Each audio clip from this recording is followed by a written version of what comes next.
It was about 1:15 this afternoon.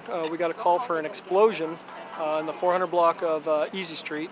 We had several people call in and say that they had heard the explosion and that they could see smoke in the area of one building.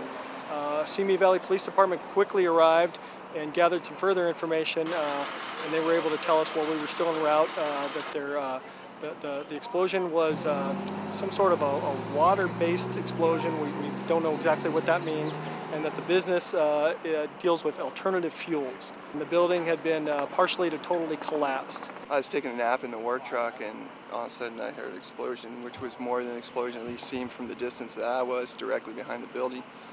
And first thought was to remove my vehicle from the front of the building where the fire hydrant was. And just woke up and looked up in the sky and saw debris flying and smoke. And the sound from the explosions still just brightly stuck in my head at this point. I mean, the first thing that comes to mind is I thought maybe somebody from the sky dropped a freight train on the building. It was that powerful of a sound. I mean, I really have no other words. I can't think of anything. They erred on the side of safety that there could possibly be a second explosion, and they called for an immediate evacuation of a radius to a half mile for us.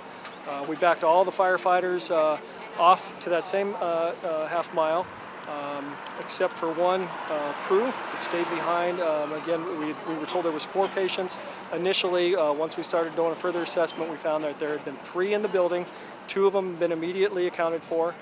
We assessed those 2 by the paramedics, and they were not injured. They were released immediately. And the 3rd person was presumed to be inside. We made an aggressive search by one of the local Simi Valley companies, put themselves in harm's way. I can't emphasize enough how much they went into an area that there was a chance for a second explosion in a building that had already been collapsed to try and save a life.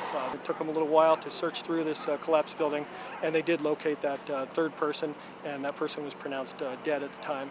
Not an investigator that's even gotten near the place at this point. That's going to be a slow process, and that's a long situation.